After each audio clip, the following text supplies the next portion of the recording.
नमस्कार मित्रों, आज के इस वीडियो का टॉपिक है importance of timber in mitigation of climate change. इसमें हम जानेंगे क्लाइमेट चेंज क्या है और उसमें लकड़ी का क्या योगदान हो सकता है उसके मिटिगेशन में। क्लाइमेट चेंज क्या है? क्लाइमेट चेंज एक ऐसा फिनोमिना है जो कि देखा जा रहा है कि पर्यावरण में कार्बन डाइऑक्साइड का लेवल बढ़ने से धरती का तापमान बढ़ रहा है और साथ ही साथ सिर्फ तापमान ही नहीं, पूरा ऋतु चक्र परिवर्तित हो जा रहा है। और ये जो समस्या है इसके कारण ऐसा माना जा रहा है कि शायद ऐसी सिचुएशन पैदा हो सकती है जिसमें कि इंसानों के लिए रहने के लिए भी मुश्किल हो जाए। चलिए अब देखते हैं कि धरती में जो आज हम जिस तरह से देख रहे हैं, जिस तरह से जीवन देख रहे हैं, उसका एवोल्यूशन कैसे हुआ और इंसान उसको किस गति से डिस्ट्रॉय कर रहा है। धरती की उम्र की बात करें तो उसका सही आकलन करना मुश्किल है, लेकिन वैज्ञानिकों का मानना है कि धरती बनी थी आज से करीब 460 करोड़ वर्ष पहले। धरती बनने के बाद आज से करीब 200 करोड़ वर्ष पहले एल्गी का फॉर्मेशन हुआ और पहली लाइफ आप कह सकते हैं उस तरह से धरती पर आई। उसके बाद आज से 70 करोड़ वर्ष पहले धरती पर पहले मरीन लाइफ पैदा हुई। उसके बाद करीब आज से 60 करोड़ वर्ष पहले पहली फिश पैदा हुई। और अगर हम लैंड मास की बात करें तो आज से करीब 25 करोड़ वर्ष पहले लिजर्ड के रूप में, छिपकली के रूप में जीवन की उत्पत्ति हुई।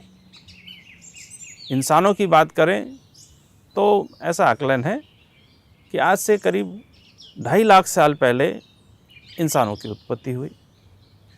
और इंडस्ट्रियल मैन, जिसमें कि हम लोग आते हैं, इंडस्ट्रियल मैन जिसके पास मशीनों की ताकत है, उसकी उत्पत्ति आज से बमुश्किल 150 वर्ष पहले हुई।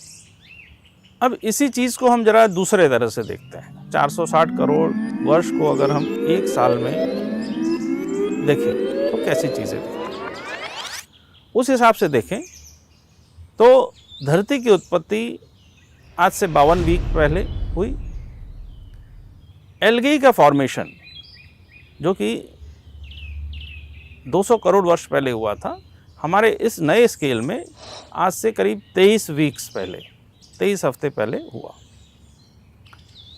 फर्स्ट मरीन लाइफ जो है आज से 8 वीक पहले आई। उसके बाद पहली मछली का जन्म जो है आज से 7 हफ्ते पहले हुआ। लैंड मास पर जो पहला जीवन आया वो करीब 3 हफ्ते पहले आया। इंसानों की बात करें तो इंसान बमुश्किल आधे घंटे पहले आए या 30 मिनट पहले आए। और मॉडर्न इंसान जिसमें हम लोग आते हैं, इस स्केल पर बमुश्किल 1 या 1.5 सेकंड पहले आए। तो आपने देखा कि जिस चीज़ को बनाने में प्रकृति को करीब 1 वर्ष लगा, इंसानों ने जाने अनजाने में चुटकी बजाने के समय 1 सेकंड में ही उसको ऐसी परिस्थिति में ले आए हैं जिससे कि इंसानों का शायद इस पृथ्वी पर रहना ही दूभर हो जाए। चलिए अब देखते हैं कि ये समस्या क्या सिर्फ कुछ वैज्ञानिकों का ऐसा मानना है, ऐसा उनकी सोच है, कि इसमें कुछ तथ्य भी है। अभी आप स्क्रीन पर देख रहे हैं एक ग्राफ जिसमें कि विश्व के 5 बड़ी संस्थाएं हैं, जिसमें नासा भी है, जापान से भी एक संस्था है।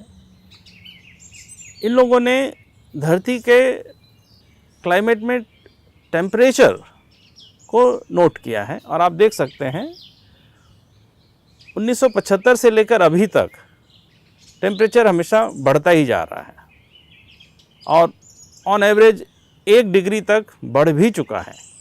तो इसलिए ये एक सत्य है कि अब ग्लोबल वार्मिंग जो है शुरू हो चुकी है। वो अब ऐसी कोई किसी की भविष्यवाणी, किसी का आकलन या किसी का प्रोजेक्शन नहीं रह गया है, वो एक सच्चाई है और हम उस सच्चाई से अभी गुजर रहे हैं। इसका कारण क्या है, क्यों ऐसा हो रहा है? इसका कारण भी बहुत ही क्लियर है। वैज्ञानिकों ने और जो भी इंटरनेशनल संस्थाएं हैं, उन्होंने कार्बन का लेवल भी मेज़र किया है, कार्बन के लेवल को भी मॉनिटर किया जा रहा है। और आप स्क्रीन पर जो एक ग्राफ देख रहे हैं, 1960 से लेकर अभी तक कार्बन डाइऑक्साइड का जो लेवल है वो आप देखेंगे 320 से बढ़ते बढ़ते 420 ppm तक हो गया है। शायद ये चीज़ आपको इतनी ना समझ में आए कि इसमें कोई बहुत समस्या नहीं नज़र आ रही है। अभी आप जो स्क्रीन पर देख रहे हैं, ये कार्बन डाइऑक्साइड लेवल का ग्राफ है पिछले 8 लाख वर्षों का। इसमें आप देखेंगे कार्बन डाइऑक्साइड बढ़ता रहा है, घटता रहा है, लेकिन कभी भी पिछले 8 लाख वर्षों में कभी भी 300 ppm से ऊपर नहीं गया है। और 1950 के बाद ये लेवल लगातार बढ़ता गया और अभी हम 420 ppm लेवल तक पहुंच गए। तो मित्रों, ये तो स्पष्ट है कि अभी धरती पर कुछ ऐसा हो रहा है जो पिछले 8 लाख वर्षों में कभी नहीं हुआ है। इसलिए ज़रूरी है कि हम इस चीज़ को स्वीकारें कि धरती एक गंभीर समस्या से गुजर रही है, एक ऐसी परिस्थिति से गुजर रही है जिससे वो कभी भी 8 लाख वर्षों में नहीं गुजरी है। अब इस समस्या का सॉल्यूशन क्या हो सकता है? चूँकि मेन प्रॉब्लम है कार्बन डाइऑक्साइड लेवल, तो ऑब्वियसली कार्बन डाइऑक्साइड का स्तर घटाना ही इसका सॉल्यूशन है। स्तर घटाने के लिए क्या किया जा सकता है? इसके 2 रास्ते हैं।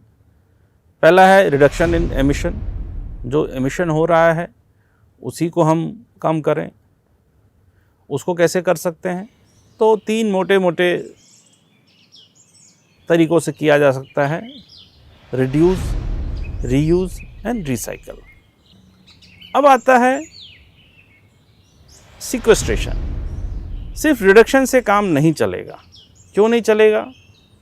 क्योंकि जब तक इस पृथ्वी पर फॉसिल फ्यूल यूज़ हो रहे हैं, फॉसिल फ्यूल मतलब कोयला, diesel, petrol, aviation fuel, natural gas, LPG, ये चीज़ें जब तक यूज़ होती रहेंगी तब तक कार्बन डाइऑक्साइड प्रोड्यूस होता ही रहेगा।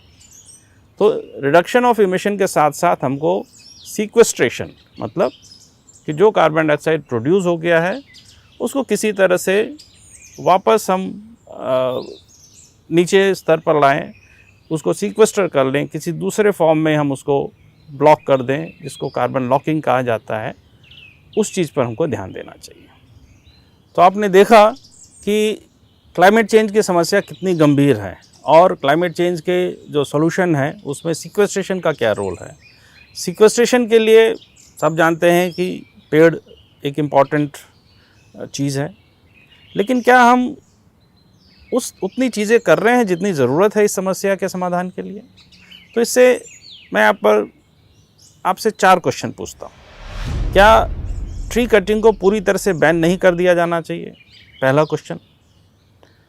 1988 की जो हमारी फॉरेस्ट पॉलिसी है उसमें बताया गया है कि हमें वुड सब्स्टिट्यूशन को मैक्सिमाइज़ करना है, मतलब जहाँ पर भी वुड हम अवॉइड कर सकें वैसी चीज़ों को हमें प्रमोट करना है। तो क्या हमें इसको एग्रेसिवली प्रमोट नहीं करना चाहिए?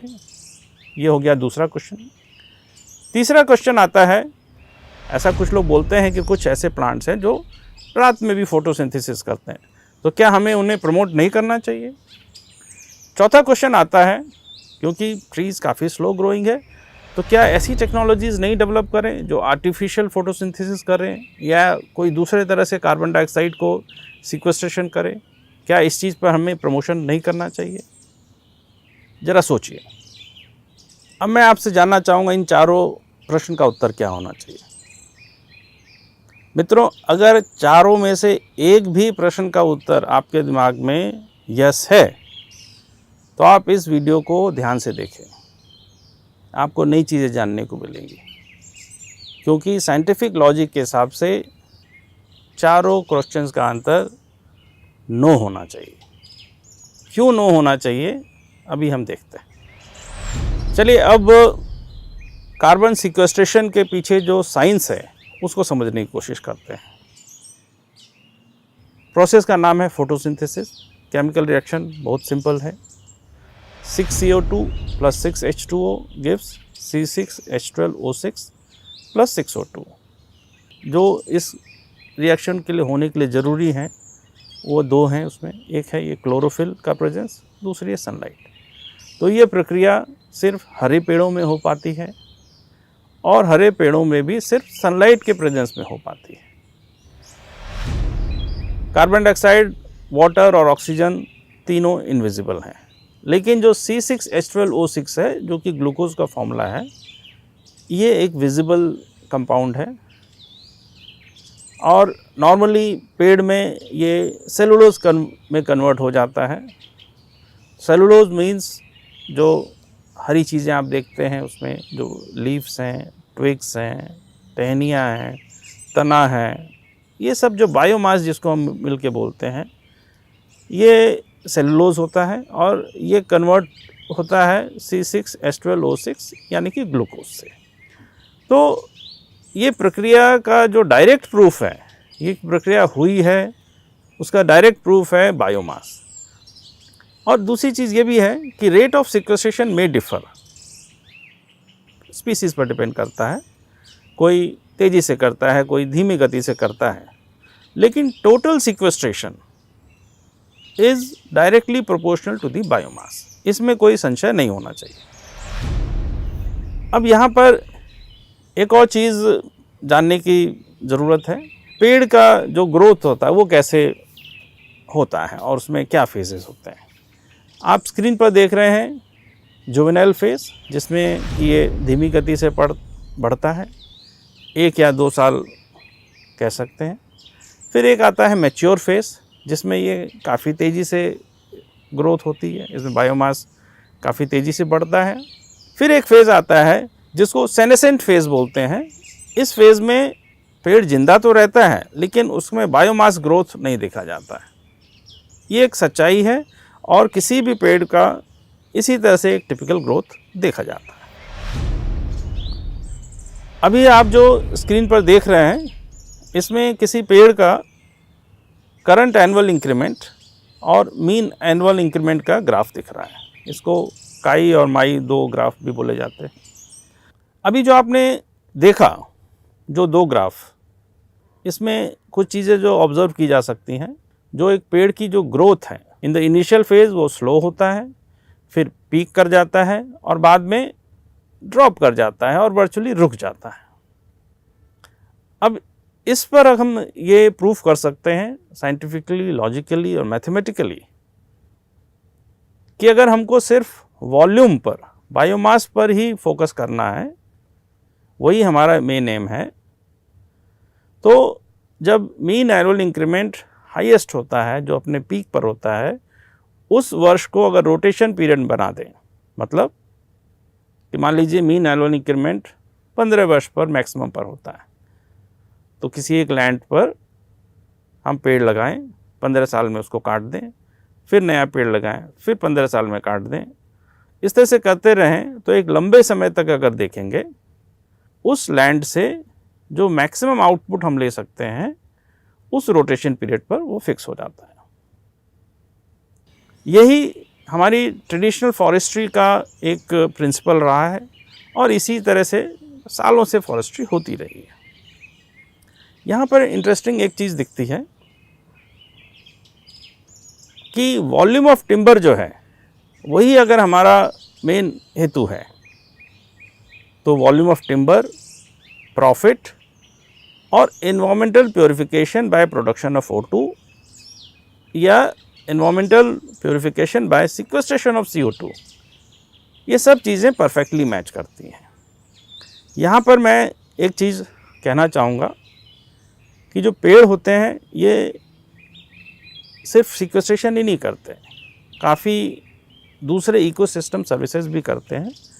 इस चीज़ को मैं समझता हूँ, लेकिन यहाँ पर हम सिर्फ और सिर्फ वॉल्यूम की बात कर रहे हैं। इकोसिस्टम सर्विसेज को थोड़ी देर के लिए हम चर्चा में नहीं रखते हैं, उसको एक बार अंत में हम फिर से चर्चा में लाएंगे। अभी जो आपने ग्राफ्स देखे उससे हम जो पेड़ जो दिखते हैं हमको, उसको हम दो कैटेगरी में डिवाइड कर सकते हैं। थोड़ा नॉर्मल सोच से अलग है लेकिन ये सच्चाई है। ग्रीन ट्री और ग्रोइंग ट्री, नॉर्मली हम दोनों को एक ही चीज़ मानते हैं, बट ऐसा नहीं है। पेड़ का एक ऐसा फेस आता है जब वो ग्रीन तो रहता है लेकिन ग्रो नहीं करता है। ऐसा क्यों होता है, ये एक सामान्य सा क्वेश्चन आएगा। किसी भी पेड़ में दो प्रोसेसेस होते हैं, एक फोटोसिंथेसिस और साथ साथ रेस्पिरेशन। शुरू के फेजेस जो रहते हैं उसमें फोटोसिंथेसिस ज़्यादा होता है, रेस्पिरेशन कम होता है, इससे बायोमास ग्रो करता रहता है। लेकिन एक एज के बाद फोटोसिंथेसिस होती है, लेकिन उतनी ही फोटोसिंथेसिस पेड़ करता है जितनी उसको मेंटेनेंस के लिए ज़रूरत है। तो नेट बायोमास ग्रोथ नहीं होता है, सो नेट सिक्वेस्ट्रेशन नहीं कर रहा है। सो लॉजिकली अगर कोई पेड़ उस स्टेज में पहुंच गया है जहाँ पर वो ग्रीन तो है लेकिन ग्रो नहीं कर रहा है, तो उसको काट दिया जाना चाहिए और काट करके लकड़ी की चीज़ों में उपयोग किया जाना चाहिए। अब आप बोलेंगे कि आपकी बात थोड़ी थोड़ी समझ में तो आ रही है, थोड़ी लॉजिकल भी लग रही है, लेकिन गले नहीं उतर रही है। लेकिन चलिए देखते हैं, अगर हम पेड़ नहीं काटते हैं तो क्या क्या परिस्थिति होती है। अब अगर हम पेड़ बिल्कुल ही नहीं काटते हैं तो लकड़ी नहीं मिलेगी। तो जो चीज़ें लकड़ी से बन रही हैं या लकड़ी से बन सकती हैं उसकी जगह हम क्या यूज़ करेंगे? प्लास्टिक, स्टील, एल्युमिनियम या कंक्रीट। यही 3-4 विकल्प हैं। इसमें से बहुत ही क्लियर है कि जो लकड़ी है वही कार्बन डाइऑक्साइड नेगेटिव है, बाकी सब चीज़ों में कार्बन डाइऑक्साइड ज़्यादा प्रोड्यूस होगी। अब यहाँ पर यह भी चीज़ समझने की ज़रूरत है कि पेड़ को काटने भर से कार्बन डाइऑक्साइड नहीं रिलीज़ होता है। पेड़ कोई ऐसा गुब्बारा नहीं है कि कार्बन डाइऑक्साइड उसके अंदर भरा हुआ है, आपने काटा और कार्बन डाइऑक्साइड रिलीज़ हो गया। कार्बन डाइऑक्साइड तभी रिलीज़ होता है जब उसको जलाया जाता है या सड़ जाता है। तो अगर वो परिस्थिति नहीं आती है, पेड़ को आप काट करके उसके लकड़ी के आर्टिकल्स बना करके यूज़ करते हैं तो कार्बन डाइऑक्साइड लॉक्ड रहता है, उसमें कोई दिक्कत नहीं है। दूसरी चीज़ जो ज़्यादा इम्पॉर्टेंट है कि लैंड एक लिमिटेड रिसोर्स है। तो अगर लैंड लिमिटेड है तो उसको क्लियर करके वहाँ पर नए पेड़ लगाना और रोटेशन पीरियड तक जा कर के फिर काट देना, उससे सभी का फ़ायदा है। उससे पर्यावरण का भी फ़ायदा है और जो पेड़ लगाने वाला किसान है उसका भी फ़ायदा है। इसमें कहीं कोई समस्या नहीं। अब एक क्वेश्चन आता है कि चलिए मान भी लेते हैं, लेकिन सिक्वेस्ट्रेशन जो है तो बहुत स्लो प्रोसेस है। ट्री बड़ा होने में तो कितने वर्षों लगते हैं, 10 साल, 15 साल, 20 साल। तो इससे हम समस्या का समाधान कैसे कर पाएंगे? ऐसी बात है तो हम संख्या बढ़ा सकते हैं। जहाँ हम 100 पेड़ लगाते हैं वहाँ 1000 लगाएं, जहाँ 1000 लगाते हैं 1 लाख लगाएं। तो जो ये स्लो स्पीड की समस्या है उसको हम इंक्रीजिंग नंबर से टैकल कर सकते हैं। अब ये क्वेश्चन आता है कि अगर फोटोसिंथेसिस ही आंसर है तो हम लाइट लगा करके प्लांट्स में रात में भी फोटोसिंथेसिस करें, या कोई ऐसी टेक्निक का इजाद करें जो आर्टिफिशियली ये फोटोसिंथेसिस की प्रक्रिया को कर सके। आर्टिफिशियली आप फोटोसिंथेसिस थ्योरेटिकली कर सकते हैं, आज की तारीख में किसी ने किया नहीं है, लेकिन थ्योरेटिकली पॉसिबल है। फिर भी वो CO2 सिक्वेस्ट्रेशन नहीं करेगा। क्यों नहीं करेगा, ज़रा देखते हैं। ये जो आप देख रहे हैं ये रिएक्शन का एनर्जी लेवल डायग्राम है। 6 CO2 + 6 H2O में जब 686 किलो कैलोरीज पर मोल ऑफ ग्लूकोज के हिसाब से एनर्जी दी जाती है तो C6H12O6 बनता है और साथ में 6O2 क्रिएट होता है। फोटोसिंथेसिस की प्रक्रिया में ये एनर्जी सनलाइट से मिलती है और यही चीज़ जब उल्टी दिशा में चलती है तो रेस्पिरेशन या बर्निंग का भी केमिकल रिएक्शन एग्जैक्टली ये होता है। तो अगर फोटोसिंथेसिस आप आर्टिफिशियली करना चाहते हैं तो कर तो सकते हैं, लेकिन इतनी एनर्जी देने के लिए जो लाइट लगेगी उसको प्रोड्यूस करने के लिए कहीं दूसरी जगह उतना ही कार्बन डाइऑक्साइड या उससे ज़्यादा कार्बन डाइऑक्साइड आपको प्रोड्यूस करना पड़ेगा। सो अगर नेट देखेंगे तो ये दोनों ही मेथड से, आर्टिफिशियल लाइट से नेचुरल प्लांट्स में फोटोसिंथेसिस या फोटोसिंथेसिस को ही आर्टिफिशियल ढंग से करना, इसमें नेट सीक्वेस्ट्रेशन कार्बन डाइऑक्साइड का पॉसिबल नहीं। अब एक दूसरा क्वेश्चन आपके दिमाग में आ सकता है कि अगर बायोमास ही इम्पॉर्टेंट है तो वाई ओनली ट्रीज़? बायोमास तो घास में भी होता है, एग्रीकल्चर के प्रोडक्ट्स में भी होता है, तो ट्रीज़ में ऐसी क्या खास बात है कि वही एक सॉल्यूशन है? Why not other forms of plants which also create biomass? यहाँ पर एक नई चीज़ पिक्चर में आती है। बायोमास कन्वर्जन तो ये सभी चीज़ें करती है, घास भी करता है, एग्रीकल्चर प्रोडक्ट्स भी करते हैं, कोई दिक्कत नहीं है।